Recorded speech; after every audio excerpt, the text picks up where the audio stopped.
sa lahat. Tila galit ang rider na ito habang kinukumpronta ang driver ng isang van sa East Avenue sa Quezon City. Maya-maya pa. Tinusok ang gulo ko. Naglabas na ng patalim ang rider at tinusok ang gulong ng van. Agad ding umalis ang rider matapos ang pambubutas. Kung ano ang ugat ng insidenteng yan, abangan maya-maya lang. Live mula sa himpilan ng News 5. Simulan na ang balitaan dito sa Frontline Pilipinas. Magandang gabi Pilipinas, ika-21 araw ng Marso, taong 2024. Kasamang buong pwersa ng News 5. Narito na mga po Frontline na balita. Pagpasok ng mga hinihinalang espiyang Chinese Auxiliary Force ng Philippine Coast Guard, balak pa imbestigahan ng Kamara. Dapat daw may managot dyan. Gurong nag-viral matapos i-livestream ang kanyang paninermo sa mga estudyante, hindi papatawan ng parusa. Tao lang, yung teacher, lahat tayo umaabot sa punto na nagagalit tayo. Sunog na naman! 100 pamilya nawalan ng bahay sa Mandaluyong. Dalawang bumaril. Pamilyang pauwi na, biglang pinaulanan ng balas Antipolo Rizal. Patay ang padre de pamilya. Sa pool sa viral video, 2 lalaking nanloob sa isang bahay sa Camarines Sur napaatras nang may magsalita sa CCTV. Isa kaya ako dyan, Arong. Wala na ko dyan!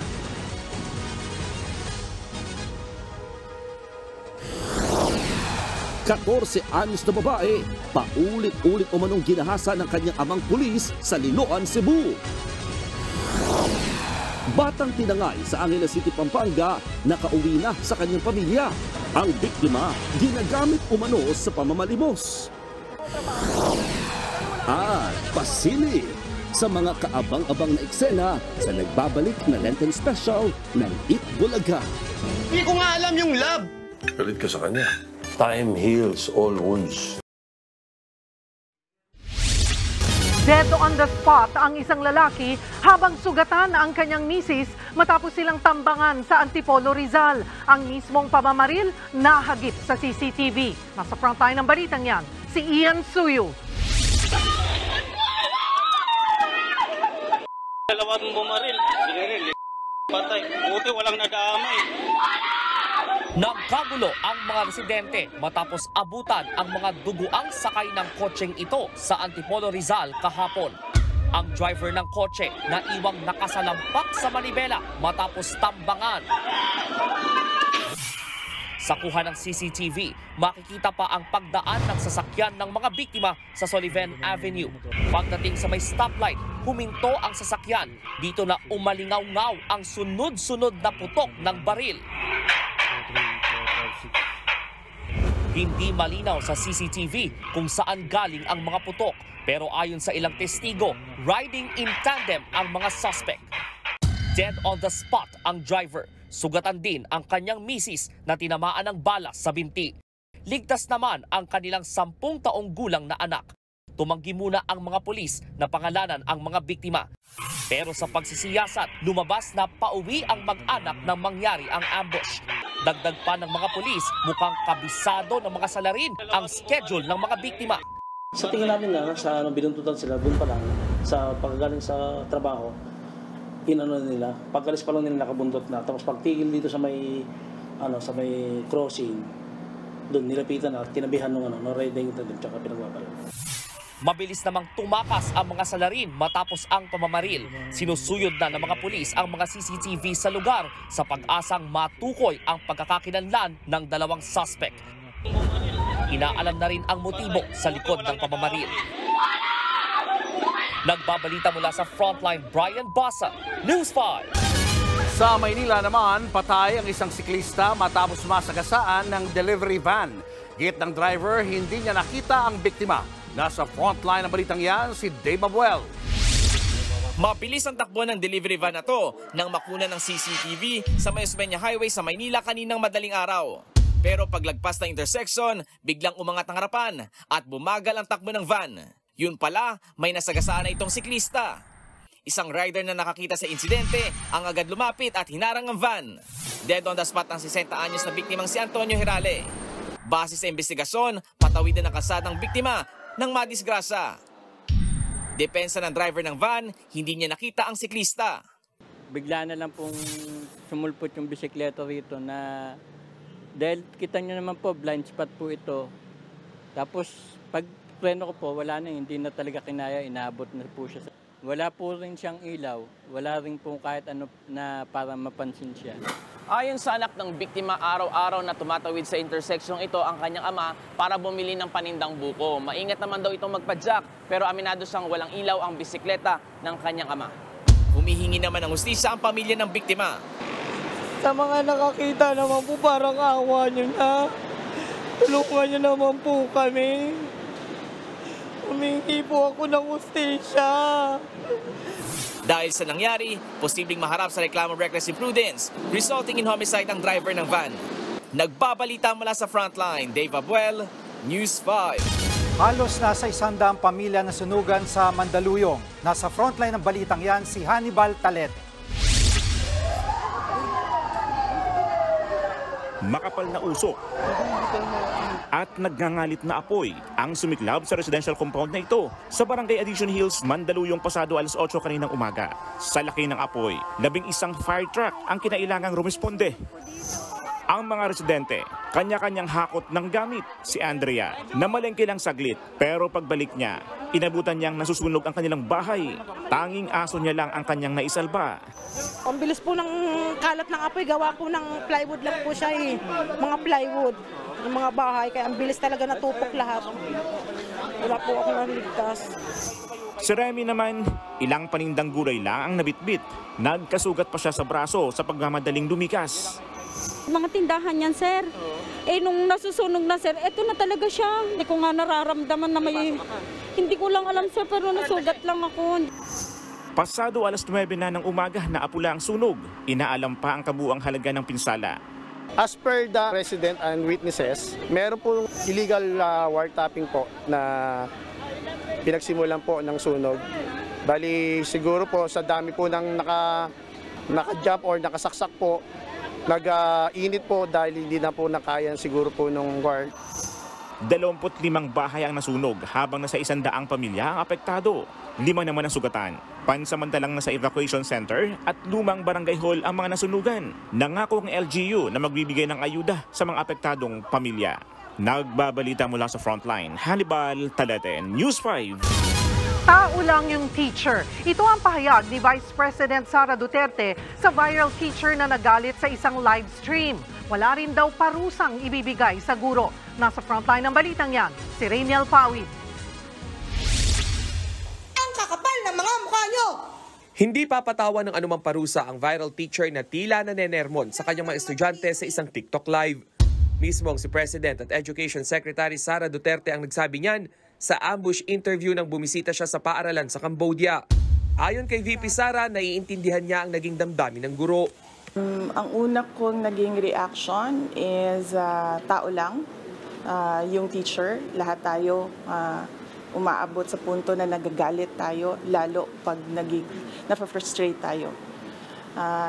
This is especially true sa mga teachers dahil ang mga teachers natin hindi lang isa na tao yung kausap nila. Ang isang klase ay merong from 25 to 45, sometimes 55 students. Natanggap na rin daw ng bise ang paliwanag ng viral teacher sa Department of Education Regional Office. Nalinaw raw ng guro kung anong pinaghuhugutan niya. Hindi rin daw alam ng guro na naka-live pala siya sa social media. Sa gitna nito, paalala ni VP Sara sa mga teacher. There will be no penalties for the teacher. Just to remind the teacher that if she is angry, she has to pause. Itigil muna yung klase. And when she's not angry anymore, saka siya klase ulit. So there's a need to pause kapag galit yung teacher. So yun lang yung sinabi ko na i-remind doon sa teacher. Ang Teachers Dignity Coalition naman sang-ayon sa desisyon ni VP Sara, pero hindi raw nila kukonsintihin kung may mapatunayang pang-aabuso ang sino mang guro. While we defend our colleague, of course, we would not tolerate any wrongdoing, especially kung ito ay nag-border na talaga doon sa abuse. Sana ay maging daan din daw ito para sa mas maayos na patakaran para sa mga guro at pati sa DepEd Child Protection Policy na proteksyon sa mga mag-aaral. Maaaring quote-unquote palampasin itong issue na ito, pero doon sa mga similarly situated na events in the future ay syempre magkakaroon na naman ng ganitong problema tayo. Sabi naman ni VP Sara, isa sa ilalim daw ng paaralan ng mga estudyante ng nag-viral na teacher sa stress debriefing at psychosocial support. Pwedeng itong gawin kung merong mang bata na nag-manifest na meron siyang anxiety or stress na naramdaman dahil sa nangyari. Hindi ako nag-board exam para lang hindi irespeto. Nagbabalita mula sa Frontline, Rainiel Pawid, News 5. Pinaimbestigahan na ni Vice President at Education Secretary Sara Duterte ang mahigit 200 milyong pisong pondo na pinababawi mula sa ilang private schools. Ang nasabing pondo ay bayad sa ilalim ng vouchers program ng DepEd. Ang problema kasi ang libu-libong benepisyaryo hindi naman matunton. Nasa frontline na balitang yan si Camille Samonte. Higit 19,000 estudyante na binigyan ng voucher ng gobyerno para makapag-enroll sa private schools ang undocumented o hindi matunton ngayon. Yan ang nadiskubre sa pagdinig ng Senate Committee on Basic Education kahapon kaugnay ng Expanded Government Assistance to Students and Teachers in Private Education o IGASPE program ng DepEd. Sa ilalim ng programa, aabot sa 14,000 to 22,000 pesos na voucher ang binibigay pang-enroll sa kada benepisyaryo. Tugon ito ng gobyerno sa lumulobong enrollment sa public schools. Pero tanong ni Committee Chairman Senator Win Gatchalian, paano nakalusot sa programa ang ganitong karaming undocumented students?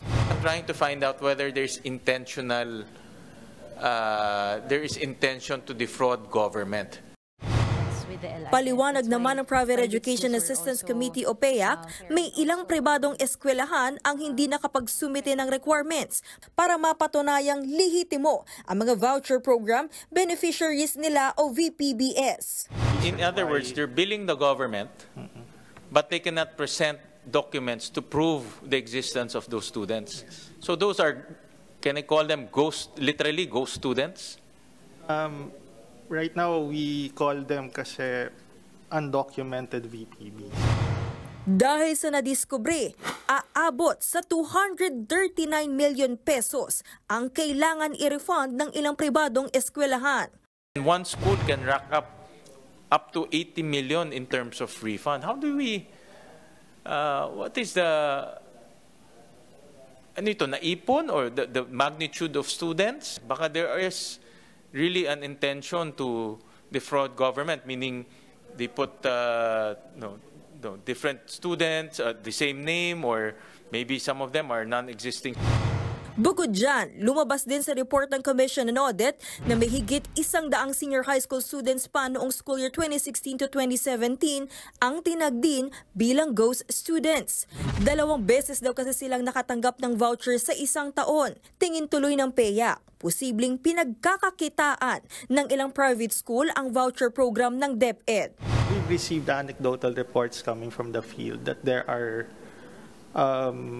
schools that are trying to game the voucher program. I've also received that reports also.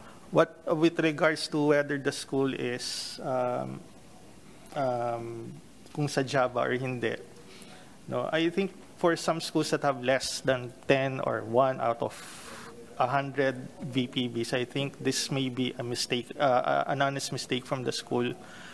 But when the numbers reached hundreds, this is really a significant issue. Sinigundahan naman ito ni Gatchalian. Tingin niya, sa laki ng posibleng pera na makuha sa gobyerno ng mga private school, hindi raw malabong may ibang natuksong doktorinang listahan ng mga benepisyaryo para malaki ang makubrang voucher sa gobyerno. Pinuna rin ni Senator Win Gatchalian ang kawalan ng guidelines ng DepEd kung sino lang ba ang dapat na nabibigyan ng voucher. Ang una raw kasing dapat na makinabang dito ay yung mga mahihirap na estudyante. Pero mas marami pa raw ang nabigyan na may kaya naman sa buhay. Sabi naman ng DepEd, mas maingat na sila. Hindi raw muna nila binabayaran ang mga eskwelahan kung hindi nagtutugma ang mga resibo sa records nila. Nagbabalita mula sa Frontline, Camille Samonte, News 5. Nahanap na 5 taong gulang na batang ilang araw nang nawawala sa Angeles City, Pampanga, dinalang musmos ng lalaking tumangay sa kanya sa Novaliches, Quezon City para mamalimos. Nasa frontline ng balitang yan si Elaine Folencio. Hindi mapaghiwalay si Lola Teresita at ang 5 taong gulang niyang apo na si Ali nang magkita sila sa Novaliches Police Station ngayong Huwebes. 4 na araw na wala ang bata matapos siyang tangayin ng isang lalaki sa MacArthur Highway sa Angeles City, Pampanga. Masayang-masaya kami. Lahat ng pagod namin nawala. Lahat ng lungkot at pag-agam-agam na inaano namin. Ngayon wala na lahat kasi nga nakita na namin siya. Natagpuan si Ali na namamalimos at nanghihingi ng pagkain sa Novaliches, Quezon City. Kasama ng bata ang lalaking tumangay sa kanya. Nakita lang siyang nasa gilid ng kalsada ni Janet kasama ang kanyang asawa nung mga oras na yun. Kwento ni Janet, pamilyar sa kanyang bata dahil napanood niya raw sa balitang tungkol sa nawawalang bata. Pero nag-alangan daw silang mag-asawa nung una. Aligagana ako na nanginginig na yung katawan ko. Sabi ng lalaki, anak daw po niya yon. Sabi ko, sige po kuya, ganito na lang. Kasi wala po akong dalang phone eh. Sabi ko, baka pwede kuya sa barangay na lang tayo mag-usap. Hanggang sa iba na yung sinabi niya, anak to nung kinakasama ko dati. Nang tawagan daw nilang magulang ni Ali, kinumpirma nga nilang siya ito. Aminado naman ng 35 anyos na si RD Santos na siyang kumuha sa bata, pero depensa niya. Nakabag ako sa bata tapos baka makuha ng iba na ngalakad, okay mahulog ko sa overpass. Tapos yun, ang mali ko, sumakay po ako ng jeep. Todo tanggi naman ng sospek na ginamit niya si Ali para manlimos. Karga ko lang po siya pero ako po yung gumagano. Desidido ang pamilya ni Ali na kasuhan si Santos.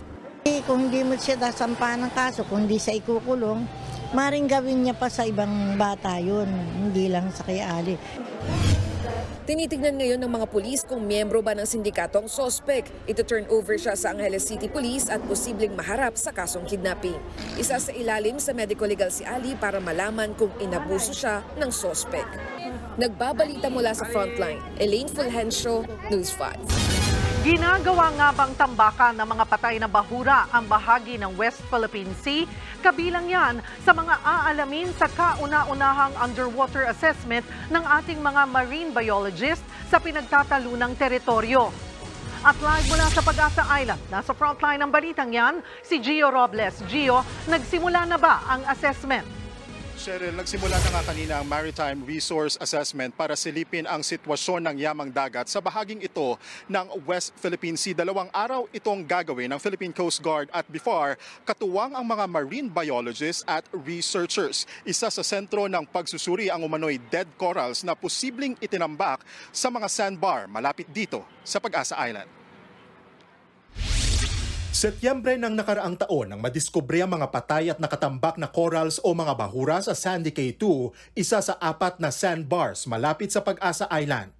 Sa unang tingin, aakalain mong malapulbos na puting buhangin ang nakapalibot sa Sandy Cay 2. Hindi pa malinaw kung tinambak ang mga bahura sa sandbar kung saan madalas ang mga barko ng China.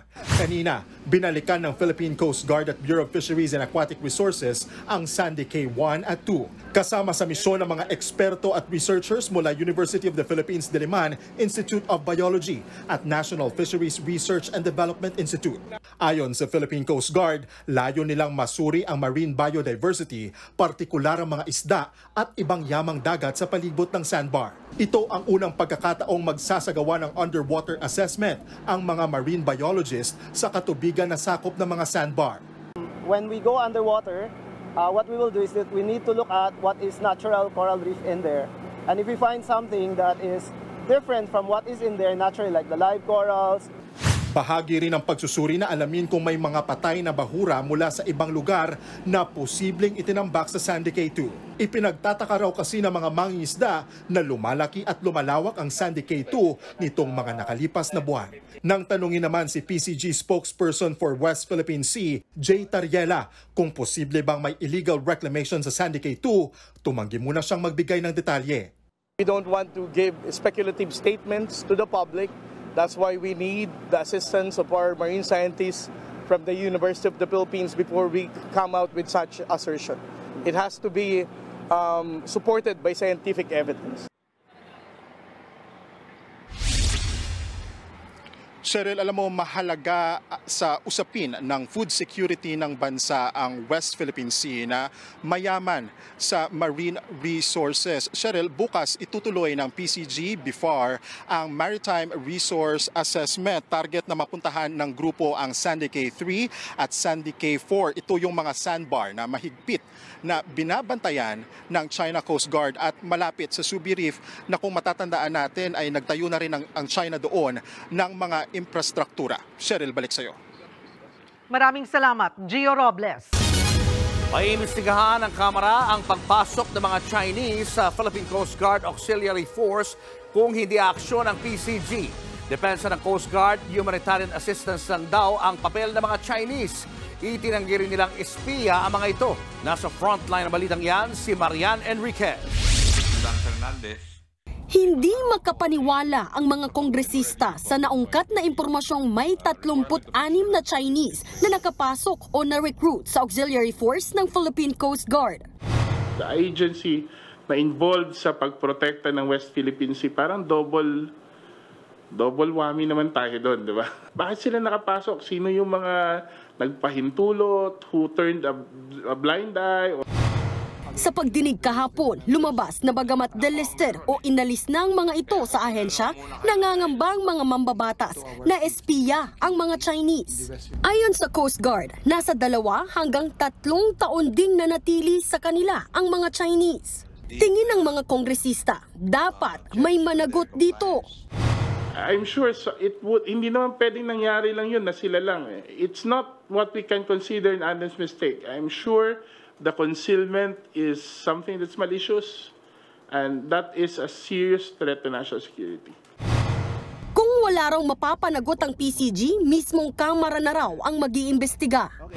Mukhang panahon pa ito ni dating Presidente Duterte, unfortunately. Kaya parang tumitibay yung ating yung ating hinala, yung ating hypothesis na meron talagang deal itong si Duterte with China. Scary na nga yung fact na may ganun karaming mga Chinese nationals na nasa PCG. Pero mas scary po yung fact na may mga enablers sila mismo sa hanay ng pamahalaan ng mga kapwa natin Pilipino. Maging sa Senado, pag-aaralan na rin daw na imbestigahan ito. Ayon mismo kay Senator Bato de la Rosa, wala man daw itong threat sa national security, pero meron daw itong epekto sa ating national pride. Hindi raw magandang pinayagan magsuot ng uniforme ng ating mga Coast Guard ang mga Chinese. Sa akin lang, hindi maganda. Hindi maganda dahil hindi naman sila Pilipino. Bakit bigyan natin sila ng opportunity na makasuot ng uniforme ng Philippine Coast Guard? Itinanggi naman ng Coast Guard ang akusasyong espiya ang na-recruit ng mga Chinese. Humanitarian assistance lang daw ang partisipasyon ng mga ito at wala ng iba. Itong mga Chinese businessman na na-recruit po ng Philippine Coast Guard Auxiliary ay walang anumang partisipasyon po sa operasyon ng Philippine Coast Guard. Ang trabaho lang po nila ay pagka po may mga humanitarian assistance at sila po ay nagbibigay ng mga donasyon. Wala po tayong matibay na basihan para maakusahan silang mga Chinese spies. Hindi rin sila nakakapasok sa mga areas kung saan meron kaming mga operations at meron kaming mga dapat na ingatan. Pero para sa isang security expert, banta pa rin ang mga Chinese. Ano man yung involvement or non-involvement nila, the mere fact na may nakapasok, infiltration pa rin, threat pa rin ang pagtrato natin sa kanila. Ang tenga ng bawat isa at ang mata ng bawat isa dyan ay napakalakas para mabigyan sila ng mga impormasyon. Nagbabalita mula sa Frontline, Marian Enriquez, News 5. Plano ng Commission on Elections na lagyan na rin ng picture ng mga botante ang voters list. Iwas mahabang pila raw yan at flying voters. Nasa frontline ng balitang yan si JC Cosico. Karaniwang tagpo tuwing eleksyon ang mahabang pila ng mga botante sa labas ng presinto. Kanya-kanya silang hanap ng pangalan sa voters list na kadalas nagiging dahilan ng mahabang pila sa mga polling precinct. Para maiwasan na yan, plano ng COMELEC na isama rin sa voters list ang mismong picture ng mga botante. Bukod sa mas mabilis na raw nilang mahahanap ang kanilang voter precinct, mapipigilan din daw nito ang flying voters. Matatakot sila. Paano nila papakilala ang pangalan nila, ang sarili nila, ganung hindi yun yung mukha na naandun sa mismong labas ng presinto. Tulong din daw ito sa mga senior citizen. May mga dyan nahihirapan at tingnan yung mga pangalan nila. Picture man lang makita. Sabi ng COMELEC, mas maliit pa raw sa 1x1 ID picture ang laki ng larawan ng botante na balak isama sa ipapaskil na voters list. Paano kaya kung bahagyang nagbago ang itsura ng botante? Whether nagbago itsura, nagkaroon ng konting enhancement sa kanya pong itsura, ang importante pa rin yung pangalan. Na naandun yung pangalan nila, ay yung address nila, and therefore sila yon. Ikokonsulta pa raw ng COMELEC ang planong ito sa National Privacy Commission. Sa aking pong palagay, walang violation. Pero, para mas masigurado, titingnan natin at hihingin natin ang pagsang-ayon, ang opinion ng National Privacy Commission. Kanina, umarangkada ang voter education at satellite registration sa pamantasan ng lungsod ng Maynila sa Intramuros. Dito, sinamantala ng ilang estudyante ang pagpaparehistro sa darating na eleksyon. Gaya ni Ram at Zaiseli na first-time voters sa 2025. Pabor daw sa kanila ang satellite registration. Nakaka-hassle rin po yung sa transportation, saka nakakakuha rin po siya ng time. Kung nandito na, on the spot na kagad. Mas mapapadali po yung buhay namin, ganun po. Compared sa? Sa pipila pa po, kasi hindi ka pa po sure kasi may mga cut-off po. Mula nang buksan noong February 12, umabot na sa 1.5 million ang nagparehistro para sa 2025 elections. Kaya tingin ng COMELEC, baka malagpasan pa nila ang 3 million target lalo't hanggang September 30 pa ang voter registration. Wala ring plano ang COMELEC na palawigin pa ang voter registration deadline. Nagbabalita mula sa Frontline, JC Cosico, News 5. Susunod, Quezon City nagdeklara ng outbreak ng pertussis o whooping cough. News 5 exclusive, ilang resort na pinasara sa Upper Marikina River Basin. Tuloy pa rin ang operasyon kahit bawal. At nag-viral na rider na nambutas ng gulong ng isang delivery van, pinagpapaliwanag ng LTO. Abangan ng lahat ng yan sa pagbabalik ng Frontline Pilipinas.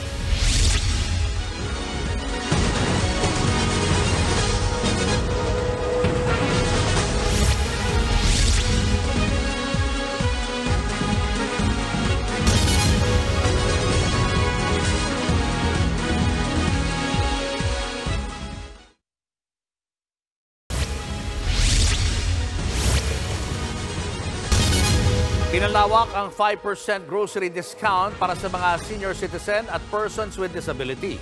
Sa ngayon, 65 pesos ang maximum discount para sa hanggang 1,300 pesos na mga grocery items. Sa bagong kautusan, magiging 125 pesos na ang maximum discount sa hanggang 2,500 pesos na pinamili kada linggo. Sakop ng discount ang basic goods gaya ng bigas, tinapay, karne, itlog, mantika, asukal, prutas, gulay, gatas at ilang pagkaing dalata. Sa Lunes na yan, planong ipatupad ng Department of Trade and Industry. Mahigpit ang seguridad ngayon sa KJC Kingdom at sa Prayer Mountain ni Pastor Apollo Kibuloy sa Davao City. Ngayon pinaaresto na ng Senado ang pastor. Ang Davao Police naman nanindigang hindi sila maghahain ng arrest warrant ng Senado. Nasa frontline ng balitang yan si Mon Gualdes. Sa cellphone na lamang muna nanonood at nakikinig ng mga aral mula kay Pastor Apollo Kibuloy, ang miyembro ng Kingdom of Jesus Christ na si Pau Garcia na taga Davao City. Magdadalawang buwan na kasing hindi live na nakapagbibigay ng Thanksgiving at worship presentation ng pastor mula nang mas maging mainit ang mga isyong ibinabato sa kanya. Bagay na nakakapanibago raw para sa mga tulad ni Pau. Ako po'y nalulungkot sa mga nangyayari, sa lahat ng mga allegations from different media streams Pero yung katotohanan hindi nila maaalis sa amin that we have the spiritual leader that guided us to become who we are right now. We're still holding to our faith that we can pray directly to God. Mahigit isang dekada ng miyembro si Pao ng KOJC, kaya naman hindi siya naniniwala sa mga alegasyon na ibinabato kay Quiboloy. You cannot easily judge someone kasi without you sitting down with him or having dinner with him or even just a simple talk. So yun lang, sana I hope people will give him the right judgment and there's always another side of the story. Noong mga nakaraang linggo, nagkaroon ng mga rally na sumusuporta kay Quiboloy sa Maynila. Pero sa pag-iikot namin sa Davao City, kung saan naninirahan ng pastor, walang bakas na mga pagkilos. Paliwanag ni Pao, hindi naman doon kasi sila inoobligang mag-rally para kay Quiboloy. We're just praying, or we're just hoping na sana mabigyan ng hustisya because Pastor is not a violent person, he's very kind. Sinubukan ng News 5 na puntahan ng Prayer Mountain na ipinatayo ni Quiboloy sa Tamayong. Pwede ba pumasok, sir? Pumasok? Pwede pumasok? Ay, hindi pwede. Hindi po open sa public.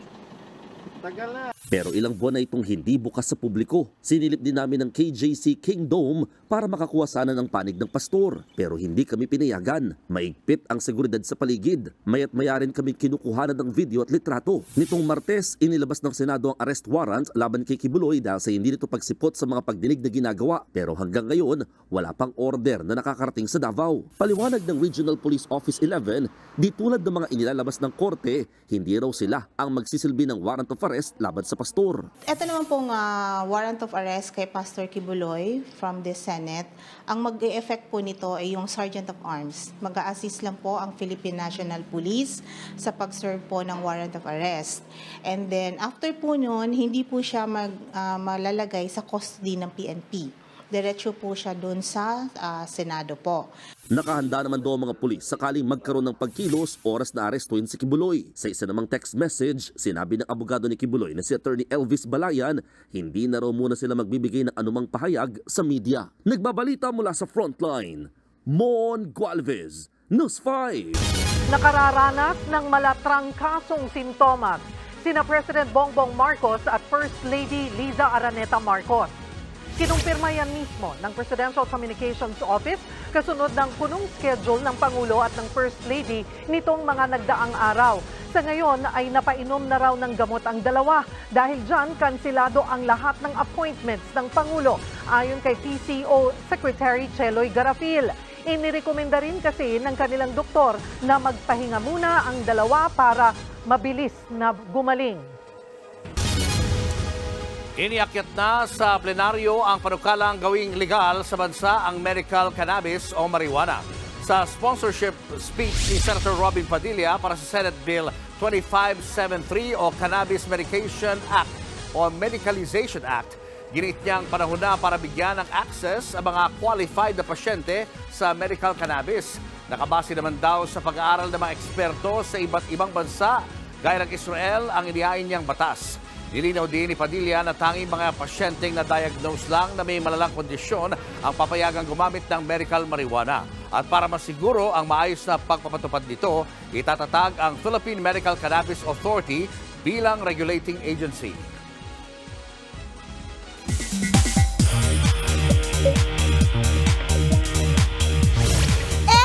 Umaatikabong showbiz balita ngayong Huwebes, nininervyos man. Excited na ang showbiz royalty na Mulak family sa pagsabak nila sa kanilang unang sitcom series na The First Family. Ang todong paghahanda ni na Aga, Charlene at kanilang twins silipin sa aking Frontline report. We're here with the First Family. Dahil po ba, ano po ba to? Royalty? Some sort of ano? Ganun po ba aasahan namin? Feeling lang. No. Kompleto na rito sa Kapatid Network ang Showbiz Royalty Family. Ang mga Mulak. Dressed to the nine sila sa Barangay 5 Trade Launch kung saan ipinakilala ang show nila na The First Family. Hands-on daw sina Aga, Charlene, at Tasha at Andres. Lalo na't first TV show project nila ito as a whole family. I think we'll be tackling about yung mga issues sa pinagdadaanan ng mga pamilyang Pilipino. Binubuo rin namin kasi nila Randy Reyes writers ko before sa Okidokidok, sa Okay Fine. So sila yung kami bumuo, sila Bayani. At the same time nakaka-nervous siya syempre because parang bubuhay ko, I never acted with my family. Speaking of kids, nagpa-impromptu scoring tayo sa mga bagets. Kung gaano ka-cool as parents, sina Aga at Charlene. I'd give them, perfect score. Actually, even better than perfect. I'll give them an 11 out of 10. Yeah. They're very, of course, disciplined, but in the best way possible. And talk about discipline. Alam nyo bang 17 years old na pala? Unang beses nagka-cellphone. Sina Atasha at Andres. Wow! Yes, because they wanted us to experience life, the normalcy of life, being present in the moment instead of just, when you're bored, going on your phone, or when you have nothing to do, check what's on, what's online. We were actually in the moment playing around, playing sport. Noong una, shy guy pa ang heartthrob na si Andres sa harap ng kamera. Pero ibahin na raw siya ngayon, napapasukin ng showbiz head-on. It's new to me a little bit, but I'm enjoying it so far. Of course, there were glimpses of it in the past, doing commercials with the family. But now, first project, we're all together, and so I'm just excited. Manang-mana sa kanyang OG heartthrob dad na si Aga. Si Atasha naman, mini Charlene ang tawag ng fans, lalo na pag kumamada na sa dance floor ng Eat Bulaga. Kumpiyansa naman si Aga na mag-e-excel ang kanilang twins sa industriya. When they were growing up, we were just there up to now. So, gano'n lang yun. But really, it's really their call. Kung anong gagawin nila sa buhay nila ngayon. Feeling namin, alam na nila yan. Mapapanood ang The Purse Family sa TV5 sa Mayo. What a meow man! Nakauwi na po ang nawawalang pusa ni Solen Yusaf at Dico Bolzico matapos mawala ng halos isang buwan.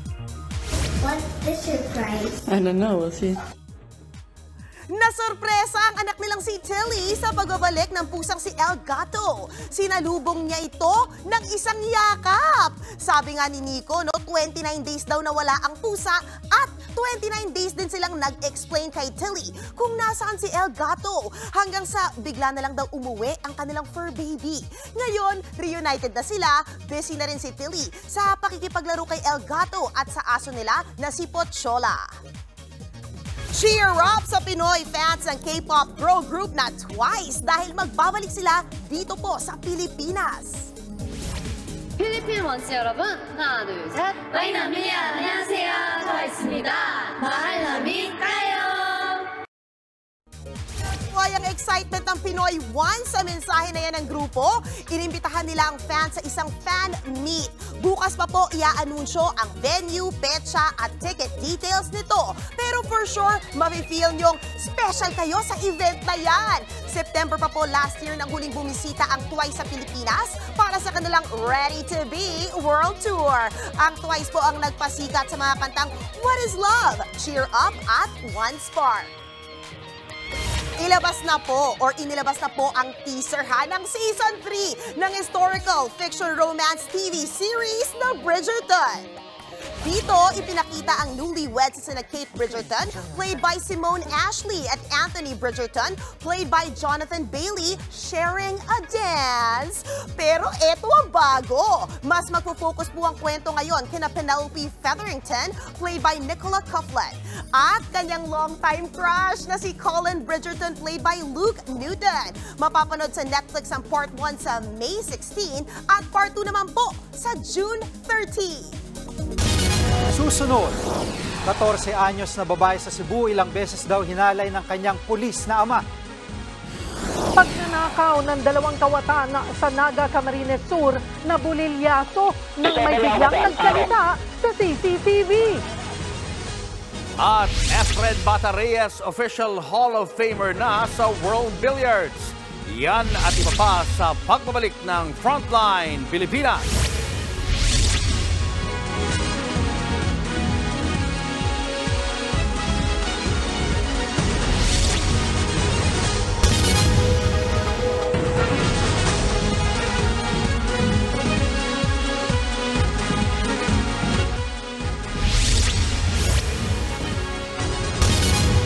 Sa Napul sa video ang pambubutas ng isang rider ng gulong matapos kumprontahin ang kalitang driver ng van sa Quezon City. Pero sabi raw ng rider, nagalit lang siya dahil muntik na siyang mabangga ng van. Nasa frontline ng balitang yan si Jenny Dongon. Sa cellphone video na ito, kitang kinukumpronta ng isang rider ang sakay ng puting van sa bahagi ng East Avenue sa Quezon City. Tila galit na nakikipagsagutan ang rider. Maya-maya pa. Tinusok yung gulong ko. Naglabas na ng patalim ang rider at tinusok ang gulong ng van. Matapos niyan, humarurot na palayo ang rider habang tuluyan ang na-flat ang gulong ng van. Tinusok yung gulong? Eh no, flat no. Ano? At matapa na yung gulong nyo. Ayon sa uploader na itinago namin sa pangalang Alan, bago pa ang tagpong nakunan niya ay una nang kinumpronta ng rider ang driver ng van. Galit na galit. Yung una pa lang, galit na eh. Hindi ko talaga alam yung pagtatalo na, pero nakita ko sa reaction niya. Hindi niya tinatanggal helmet. Galit na galit siya, ayaw niyang tumigil eh. Umalis na yung van, parang natatakot. Pero hinabol pa rin eh. Nagdesisyon daw si Alan na kunan ng video ang rider nang sundan pa rin ng rider ang van. Aawat na raw sana si Alan pero di na niya nagawa nang maglabas ng patalim ang rider. Bababa ko sa namin, sisitayin ko. Ay ko, titigil ako, tama na. Eh, nakita ko na naglabas na ako binutos ng gulong. Mamaya, pagsita ko, ako naman yung anuhin. Ayon sa Kamuning Police Station, pumunta na sa kanila ang rider na nangbutas ng gulong para ipablatter ang insidente. Natatakot na raw ang rider para sa kanyang kaligtasan. Matapos mag-viral ang insidente, kaya dumulog na siya sa mga pulis. Tumanggi muna ang mga pulis na pangalanan ang rider. Pero base sa salaysay niya sa mga pulis, uminit ang kanyang ulo dahil ilang beses siya siyang muntikang banggain ng driver ng van. Pero aminado ang rider na mali ang kanyang ginawa. Hinihintay pa ng mga pulis na magbigay ng pahayag ang driver ng van. Kumakalap na rin sila na makakuha ng CCTV para sa investigasyon. Nagbabalita mula sa frontline, Jenny Dongon, News 5. Kaugnay ng balitang yan, naglabas ng show cause order ang Land Transportation Office laban sa rider ng motorsiklo. Itinuturing rin daw na under alarm ang rider. Ibig sabihin, hindi muna siya maaaring makipagtransaksyon sa LTO habang gumugulong pa ang investigasyon.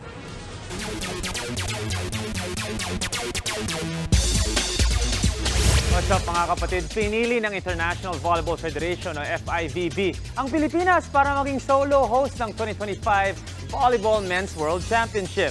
Ayon sa FIVB, kampante daw sila nakakayanin ng bansa na mag-host ng ganitong kompetisyon. Ito ang unang beses din na magaganap ang torneo sa Asia since 2006. Tatakbo ang tournament sa September 12 hanggang 18, 2025 at may 32 na kuponan ang magbabakbakan for global supremacy. Isang spot na ang nireserve para sa defending champion Italy at syempre sa host country, Philippines. At dahil International Women's Month ngayon, ginanap ang pinakaunang Women in Sports Awards sa Rizal Memorial Coliseum. Inawardan ang mga pinakamahusay na atletang Pinay na nagdala ng karangalan sa bansa. Nasa frontline ng balitang yan, si Marcy Bautista. Sakto ngayong International Women's Month, inilunsad ng Philippine Sports Commission ang pinakaunang Women in Sports Awards sa Rizal Memorial Coliseum. Kabilang sa pinarangalan, ang kauna-unahang Olympic gold medalist ng bansa at weightlifter na si Heidelin Diaz. Payo niya sa aspiring athletes. Ang mensahe ko sa mga batang babae na maraming question. Pwede ba kami dyan sa sports? Yes. Sports is for everyone. Babae, lalaki, wala namang gender ang sports eh. So, kayang-kaya nyo yan.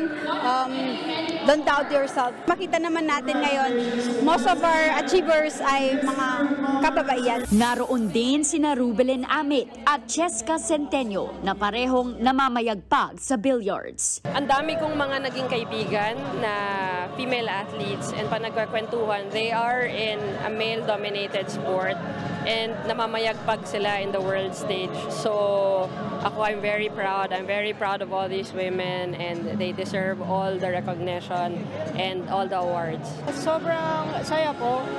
Siyempre, itong award na po bilang first time na binigyan na award nito ni Commissioner Bongo, these awards. Tinanggap naman ni Gemma Galanza ang award para sa teammate niya sa Creamline Cool Smashers na si Eliza Valdez.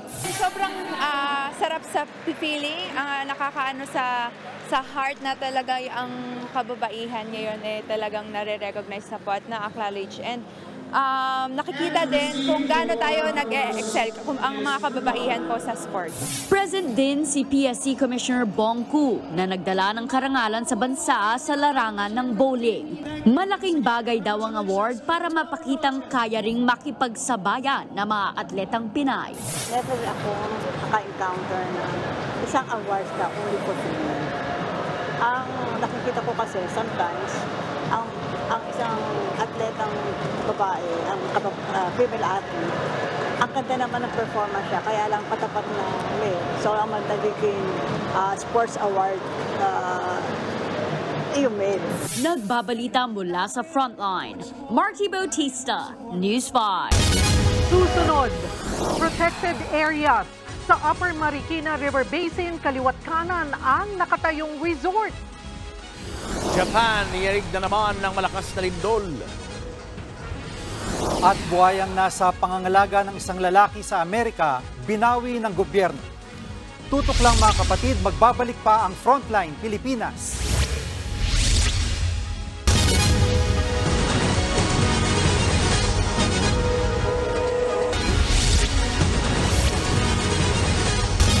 Arestado ang isang pulis na paulit-ulit umanong ginahasa ang sarili niyang anak sa Liloan, Cebu.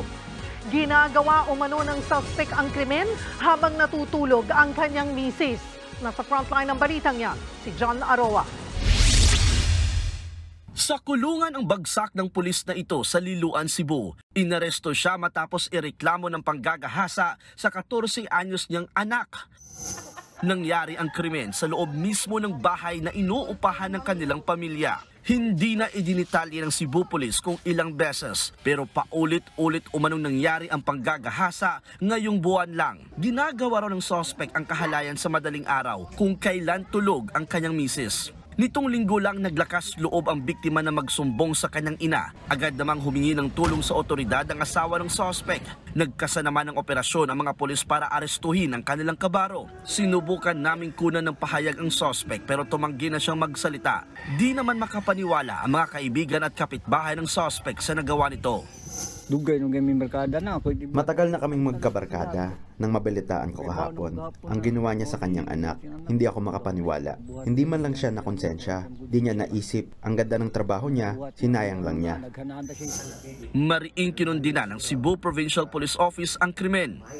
We do not tolerate wrongdoings in the PNP. All members of the organization should have a moral compass. Without moral compass, one cannot make an ethical decision. Kasulukuyang nakakulong ang suspect sa Liloan Police Station. Mahaharap siya sa reklamong rape. Isinailalim naman sa medical at psychological evaluation sa Vicente Soto Memorial Medical Center ang biktima.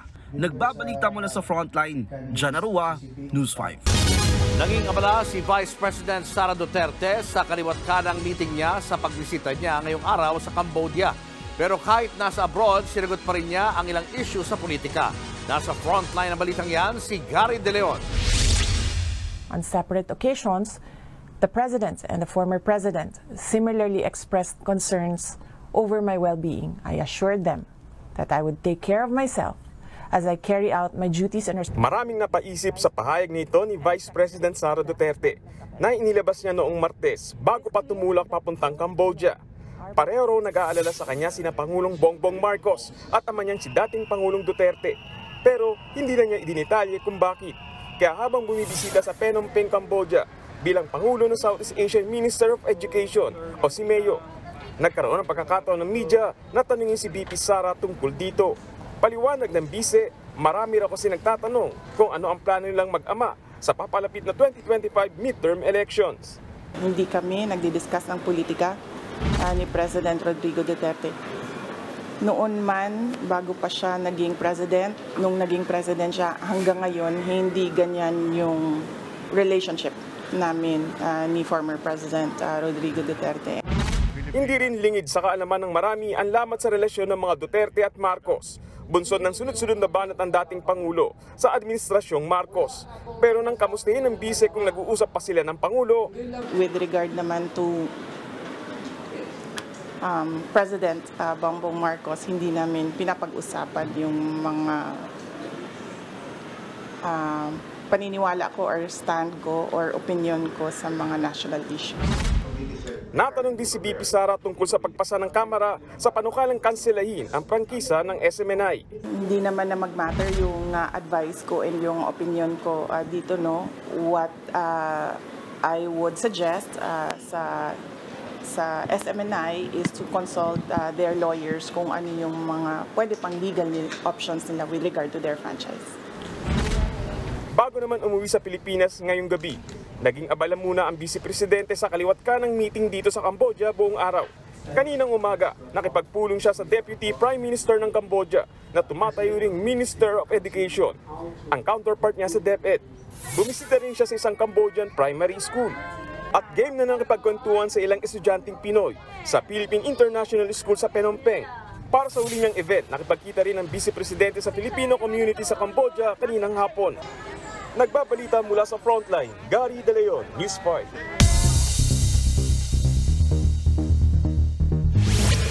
Niyanig ng magnitude 5.2 na lindol ang bansang Japan ngayong araw. Sa CCTV footage na yan nakuha sa Utsunomiya City, makikitang lakas ng pagyanig. Naramdaman din ang lindol hanggang sa Tokyo. Ayon sa US Geological Survey, naitala ang sentro ng lindol 4 na kilometro silangan ng Kasukabe City. Mabuti na lang at walang nasawi o nasugatan. Hindi na rin naglabas ng tsunami warning ang Japan kasunod ng pagyanig. Susunod, News 5 exclusive, ilang resort na pinasara sa Upper Marikina River Basin, tuloy pa rin ang operasyon kahit bawal. At ipinasilip ang mga eksena sa pagbabalik ng Lenten Special ng Eat Bulaga. Marami pa kayong mga balitang dapat malaman sa pagbabalik ng Frontline Pilipinas.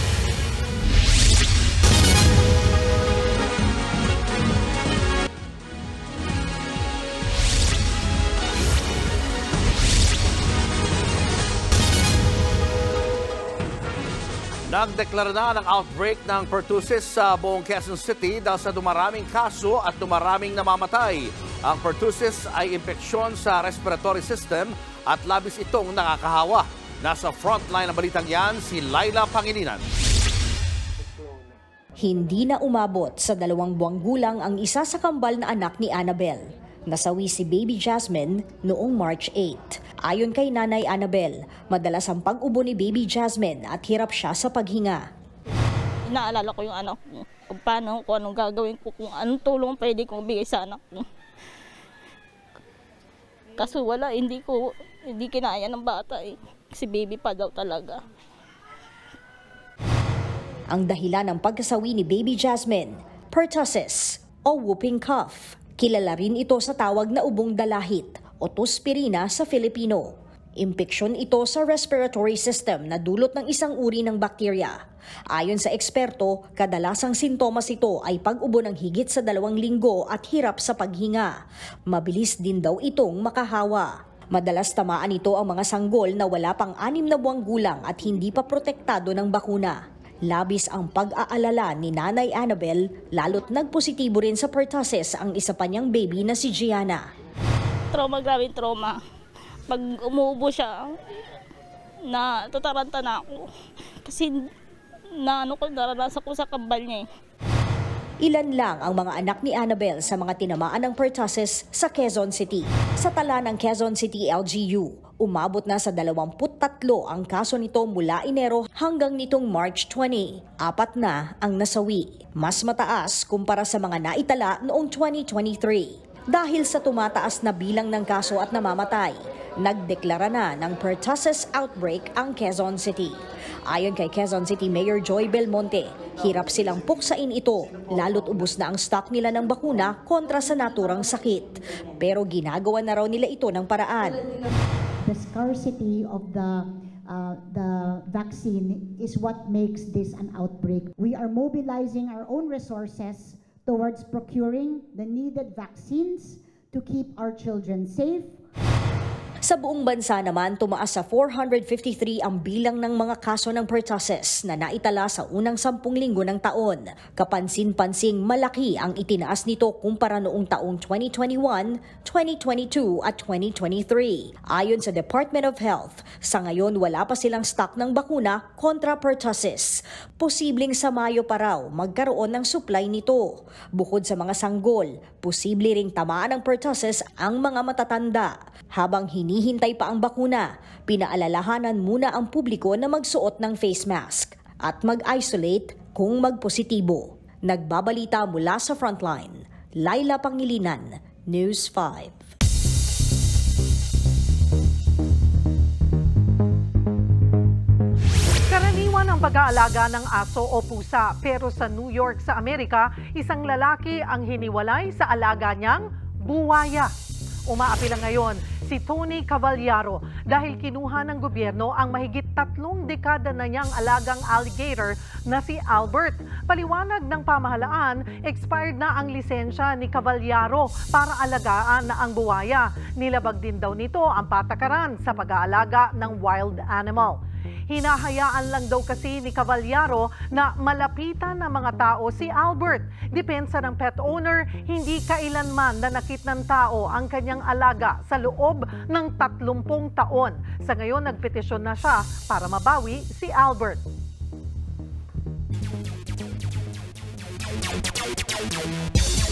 Mga kapatid, pumirma at lalaro para sa Indonesian team Pelita Haya si Resident Barangay Ginebra Import Noipi Justin Brownlee. In-announce mismo ng koponan sa kanilang social media accounts kahapon at winelcome nila ang veterano.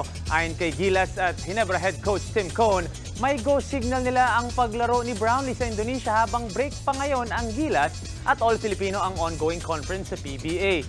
Lalo pang lumakas ang team na lalaro si Brownlee dahil magiging kakampi niya sina Brandon Hawato at ex-NBA players na sina KJ McDaniels at Thomas Robinson. 5th ngayon ang Pelita sa ongoing Indonesian League na may 7-1 win-loss record. Official na mga kapatid, Hall of Famer sa mundo ng bilyar si magician Efren Bata Reyes. Isa si Reyes sa mga unang inductee sa World Billiards Hall of Fame sa Yuan, China. May rason kung bakit na magician ang tawag sa kanya at isa siya sa pinakamahusay at pinakasikat na personalidad sa mundo ng bilyar. Lampas 100 na professional tournaments ang pinanalo ni Reyes at meron din siyang 7 gold, 2 silver at 11 bronze galing sa Southeast Asian Games. At yan ang mga pandiin ng sports news today. It's your sports tito Mike Reyes. Peace and love. Susunod, mga kawatang ng loob sa isang bahay sa Naga, Camarines Sur na diskarilang pagnanakaw ng may magsalita sa CCTV.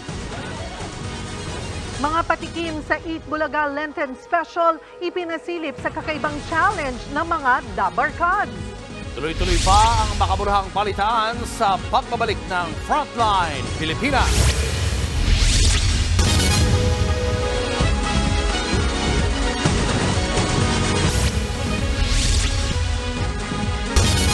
Nabisto ng News 5 ang 11 resort na tinayo kahit bawal sa protected watershed sa Upper Marikina Basin.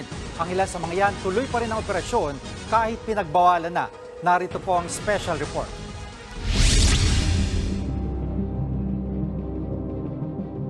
Itinuturing na protected watershed ang Upper Marikina Basin noong pang 2011. Ibig sabihin, hindi pinahintulutan ng pagtatayo ng anumang strukturang makakasira sa lugar. Kaso parang kabaligtaran ang nangyari.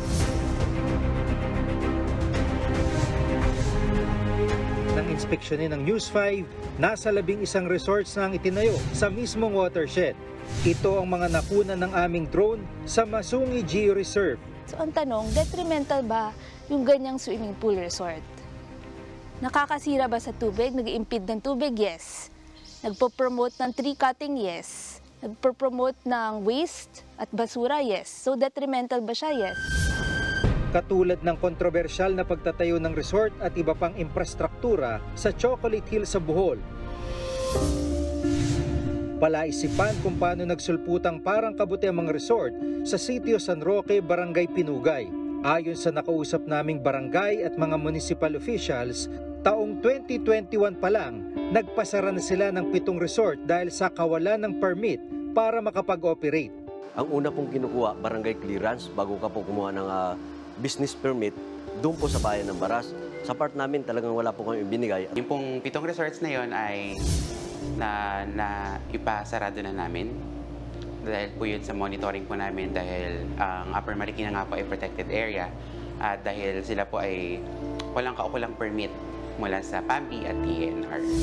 Naglabas na rin ng cease and desist order ang DNR noon pang 2021 para ipasara ang 8 resort. Kampante naman ang monitoring team ng Baras LGU na sinunod ang mga ito. Ayon sa team namin, yung pinapunta namin sa field ay sa tuwing pupunta sila dun sa mga resorts ay ito naman ay nakasarado talaga. Sumusunod naman sila. Pero taliwas ito sa nakita ng News 5. Kahit may nakapaskil ng notice of closure ng LGU at DNR, open for business pa rin ang ilan sa mga ipinapasarang resort. 2 sa mga ito ang napasok namin. Open siya all year round naman siya. May resort pang ang fully booked at tumatanggap na ng reservation hanggang Abril. Pero ba't close yung yung sakit? Utos na taas yun, utos na yung mayor. Pero, pwede lang reserve. Ayon sa public information ng Bayan ng Baras, bukod sa walang mayors at business permit, wala rin titulo ng lupa ang mga resort owner. Nagpatawag kami ng meeting sa mga owners para ma-check at matanong sila kung meron silang permit at wala naman silang naipakitang kaukulang permit, so in-advise namin sila na mag-apply nung SAPA sa PAMPI and DNR. Kaso protected area yon, so hindi nag-i-issue ang DNR ng titulo para within the protected area. Itinayo ang Upper Marikina Watershed Basin pagkatapos manalasa sa Kalakhang, Maynila ng Bagyong Ondoy noong 2011. Ito sanang iniwasang maulit ng mga environmental group. Tayo yung tinatawag na last green corridor towards the east from Metro Manila. So we have to hold our ground kasi it will affect yung mga nasa likod din namin.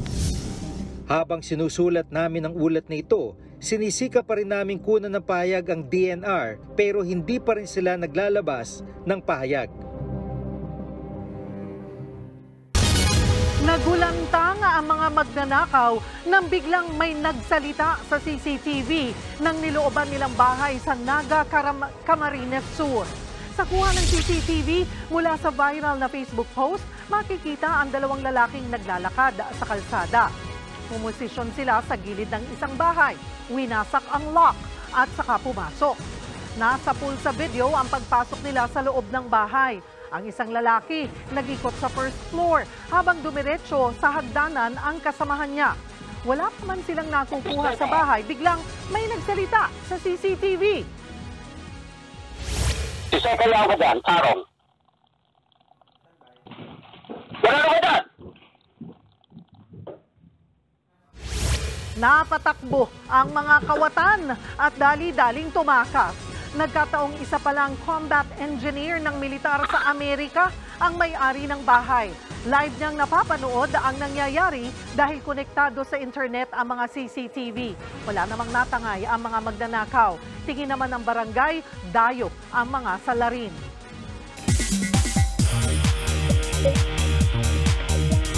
Magbabalik po ang tradisyonal na Eat Bulaga Lenten Special matapos ang 5 taon. At bilang patikim, may kakaibang challenge ang mga dawarkad sa mga binisita nilang barangay. Narito po ang report. Pumunta ka doon sa simenteryo. Ay. Doon ka mag-sorry sa patay. Hindi ko nga alam yung lab eh. Hindi ko alam yung lab. Acting kung acting. Yan ang challenge sa mga dawarkads natin sa barangay para manalo. Hindi ko nga alam yung lab. Ang eksenang ginagaya, hango sa Eat Bulaga Lenten Special na magbabalik matapos ang 5 taon. May pasilip na nga ang Eat Bulaga sa mga kaabang-abang na eksena. Unang sasalang sa Holy Monday ang selda ng kahapon. Iniinsulto mo ako eh! Diyan ka! Kwento ito ng buhay sa loob ng selda at second chance in life. Hindi nga ako nakakasigurong may mga kamag-anak pa ako makikita o susundo sa akin. Pagbibidahan niya nina Joey De Leon, Alan Kay, Wally Bayola, Paulo Ballesteros at Karen Aistro.